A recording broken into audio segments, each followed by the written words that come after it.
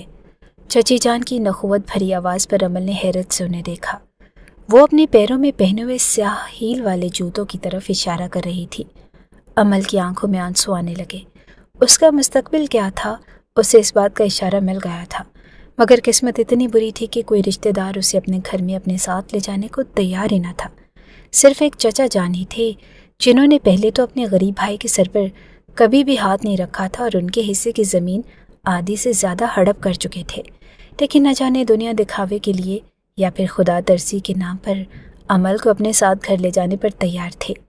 امل نے لرزتے ہاتھوں سے چچی جان کا جوتا صاف کیا تو وہ بے نیازی سے گھر سے باہر نکل گئی۔ چچا جان بھی ان کے پیچھے پیچھے جا کر باہر گاڑی میں بیٹھ گئے۔ شاندار بڑی سی گاڑی تھی۔ 2 باڈی گارڈز جیسے ملازم تھے جن کے ہاتھوں میں بڑی بڑی گنز تھیں۔ امل کو اندازہ ہوا کہ اس کا چچا کوئی بہت ہی پہنچی ہوئی شخصیت تھا۔ خاموشی سے وہ گاڑی میں ان کے پیچھے بیٹھ گئی۔ اس کے بیٹھتے ہی چچی نے اپنی ناک پر رومال رکھا اور اوہ خدایا، تم لوگ کوئی پرفیوم وغیرہ استعمال نہیں کرتے ہو کیا؟ امل کو شدید قسم کی شرمندگی نے آن گھیرا۔ اس نے سر جھکا کر اپنے وجود کا جائزہ لیا۔ کل کے پہنے ہوئے کپڑے، پیروں میں پرانی سی چپل اور سر پر اوڑھی ہوئی بڑی سی سیاہ چادر۔ وہ صرف 12 برس کی عمر میں بڑی ہو گئی تھی۔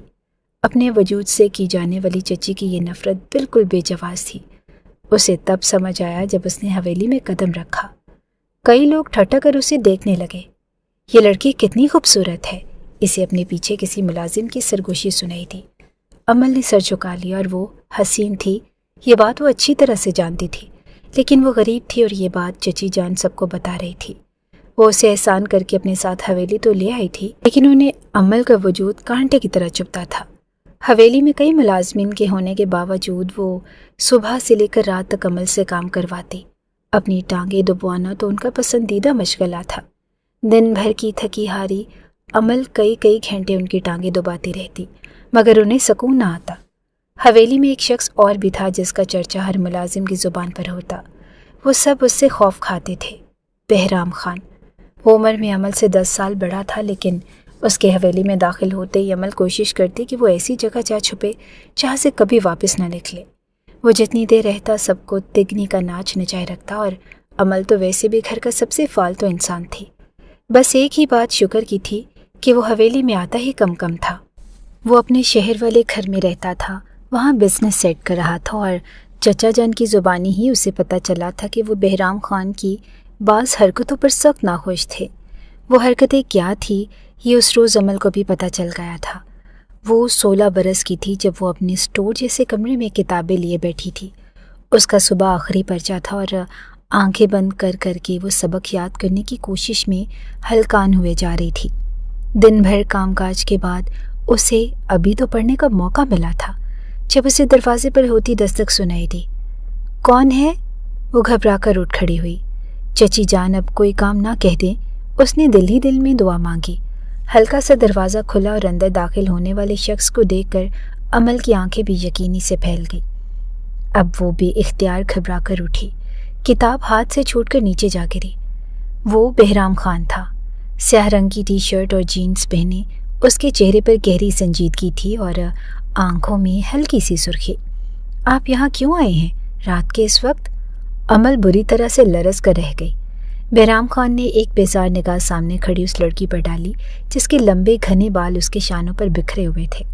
صرف 16 برس کی عمر میں ہی وہ حسن کی معراج پر تھی۔ اس کی بڑی بڑی آنکھوں میں حیرانی اور خوف ایک ساتھ ہلکورے لے رہے تھے۔ بہرام خان کو جی بھر کر اکتاہٹ ہوئی۔ باہر آؤ، میرے کچھ مہمان آئے ہیں اور اس وقت وہ میرے کمرے میں ہیں۔ میں نے کچن میں کچھ کھانے پینے کا سامان لا کر رکھا ہے، وہ پلیٹوں میں نکال کر میرے کمرے میں لے کر آؤ۔ تہکمانہ انداز میں کہتا وہ گہری نگاہ اس پر ڈال کر مرنے لگا تھا۔ عمل کے 14 طبق روشن ہوئے۔ رات کے اس پہر وہ اس کے کمرے میں جانے کا سوچ بھی نہیں سکتی تھی۔ وہ کتنا اڑیل بدمزاج انسان تھا، اس بات سے وہ اچھی طرح واقف تھی، اور حویلی کا ہر شخص اس سے خوف کھاتا تھا، یہاں تک کہ خود چچی جان بھی بہرام کا نام سنتے ہی گڑبڑا جاتی۔ یہ تو شکر تھا کہ وہ حویلی میں کم اور اپنے شہر والے گھر میں زیادہ رہتا تھا، لیکن آج وہ اسے آدھی رات کو اپنے کمرے میں کیوں بلا رہا تھا؟ میں وہاں نہیں آؤں گی، آپ کسی ملازمہ کو چکا دیں، صبح میرا پیپر ہے اور مجھے اس کی تیاری کرنی ہے، عمل نے بے بسی بھرے لہجے میں کہا۔ اپنی پوری ہمت جمع کر کے اس نے بہرام خان کو انکار کیا۔ وہ جو مطمئن انداز میں دروازے سے باہر نکل رہا تھا، بے ساختہ پلٹا اور اس کی آنکھوں میں حیرت تھی۔ کیا کہا تم نے؟ میں نے تم سے یہ نہیں پوچھا کہ تم باہر آؤ گی یا نہیں، میں نے تم سے کہا ہے کہ کچن میں سامان پڑا ہے، وہ پلیٹوں میں نکال کر میرے کمرے میں لے کر آؤ۔ انکار کرنے کا مطلب تم جانتی ہو؟ ابھی اماں جان کو اٹھا کر کہہ دوں گا کہ تم نے مجھے کھانا دینے سے انکار کر دیا ہے، سرد لہجے میں کہتے اس نے عمل کے سر پر بوم پھوڑا۔ عمل کی آنکھوں میں آنسو جمع ہونے لگے۔ اس نے بے بسی سے زمین پر پڑی کتاب کی طرف دیکھا۔ اب تو فیل ہونا پکا تھا۔ بہرام خان پلٹ کر کمرے سے باہر جا چکا تھا۔ بیڈ پر پڑا دوپٹہ اٹھا کر سر پر اوڑھتی وہ بھی کمرے سے باہر نکل آئی، اور رات کے 2 بجے کا وقت تھا۔ پوری حویلی سناٹے میں ڈوبی ہوئی تھی، اکا دکا بتیاں روشن تھی۔ وہ راہداریوں میں سے گزرتی حویلی کے کچن تک چلی آئی۔ آدھا دن تو اسی کچن میں گزرتا تھا، اب آدھی رات تک بھی یہی کام کرنا پڑے گا۔ تلخی سے سر چھٹکتے اس نے شیلف پر بڑے ڈبے کو کھول کھول کر دیکھے۔ شاید وہ لوگ کسی پارٹی کی نیت سے اکٹھے ہوئے تھے۔ کھانے پینے کا بہت سامان تھا۔ عمل نے احتیاط سے ہر چیز مختلف پلیٹوں میں نکالی۔ اس کا ذہن اپنی کتاب اور پرچے میں الجھا ہوا تھا، اور ٹرے سجا کر وہ بہرام خان کے کمرے کی طرف چلی آئی۔ دروازہ بند تھا، اندر سے ہلکی ہلکی میوزک کی آواز آ رہی تھی۔ عمل نے بے بسی سے ہاتھ میں پکڑی ٹرے کو دیکھا اور پھر ٹرے زمین پر رکھ کر دروازے پر دستک دی۔ اندر آ جاؤ۔ بہرام خان کی بھاری آواز پر عمل کے قدموں تلے سے زمین نکلی تھی۔ وہ اس سے بے حد خوفزدہ رہتی تھی۔ چھوک کر ٹرے اٹھاتے اس نے دل ہی دل میں 2-3 قرآنی دعائیں پڑھی اور دروازہ دھکیل کر اندر داخل ہو گئی، لیکن اندر قدم رکھتے ہی عمل کے 14 طبق روشن ہو گئے۔ سامنے کا منظر اس کی توقع کے بالکل برخلاف تھا۔ بہرام خان کے شاندار کمرے میں اس وقت وہ اکیلا نہ تھا، اس کے ساتھ 3 اور دوست بھی تھے جو اسی کی عمر کے تھے، اور ہولی اور چہرے سے وہ سب اسی کی کماش کے لگ رہے تھے۔ بگڑے ہوئے امیر زادے، کیونکہ سب کے سامنے ٹیبل پر دھری سرخ رنگ کی بوتل میں اسے آدھا مشروب پیا جا چکا تھا۔ کمرے میں سگریٹ اور الکوہل کی ملی جلی بو تھی۔ گلاسوں میں سرخ رنگ کا مشروب تھا اور کمرے کی نیم تاریک فضا عجیب سا ماحول بنا رہی تھی۔ عمل کے ہاتھوں میں ٹرے لرزنے لگا۔ یہ آپ لوگوں کا کھانا، بمشکل چند لفظ ادا کرتے اس نے گھبرا کر ٹرے سامنے میز پر دھری تھی۔ سامنے بیٹھا بہرام خان مسلسل اپنے موبائل پر مصروف تھا۔ واو، یہ مشرقی بیوٹی کمال کی چیز ہے یار، اتنی ینگ ایج میں اتنی کاملیت، مجھ سے تو نگاہ ہی نہیں ہٹائی جا رہی۔ کون ہے یہ؟ دلچسپی اور اشتیاق بھری آواز پر عمل نے سر اٹھا کر دیکھا۔ وہ بہرام خان کا کوئی دوست ہی تھا۔ چہرے سے اندازہ ہوتا تھا کہ آدھی زندگی کسی باہر کے ملک میں گزار کر آیا ہے۔ انداز ویسے ہی تھے، ہاتھوں میں پکڑی سگریٹ ایش ٹرے میں مسلتے وہ دھیرے دھیرے چلتا عمل کے قریب آیا۔ عمل کو اپنا خون رگوں میں جمتا ہوا محسوس ہوا۔ میں جاؤں؟ اس نے پلٹ کر بہرام خان سے پوچھا، جو موبائل واپس جیب میں رکھتے اب سر اٹھا کر اسے دیکھ رہا تھا۔ کہاں جاؤں؟ رات کے وقت باقی سارے لوازمات موجود ہیں تو تمہیں کیسے جانے دیں؟ ہمارے ساتھ بیٹھو نا، ہماری کمپنی کو انجوائے کرو۔ سامنے کھڑے شخص نے اچانک عمل کی کمر میں ہاتھ ڈال کر اسے اپنے سے قریب کیا تھا۔ عمل کے قدموں تلے سے زمین نکل گئی۔ دور ہٹیں آپ، یہ کیا بدتمیزی ہے؟ اس نے یک لخت دائیں ہاتھ کا زوردار تھپڑ اس کے چہرے پر دے مارا تھا اور ساتھ ہی اسے زوردار دھکا دے کر پیچھے کی طرف دھکیلا۔ اس کا سانس پھول رہا تھا، ہاتھ پاؤں لرز رہے تھے۔ سامنے کھڑے شخص نے ہکا بکا ہوتے اپنے دائیں گال پر ہاتھ رکھا جہاں اس سامنے کھڑی لڑکی نے تھپڑ مارا تھا، اور اگلے ہی پل اس کی آنکھیں سرخ ہوئی تھی۔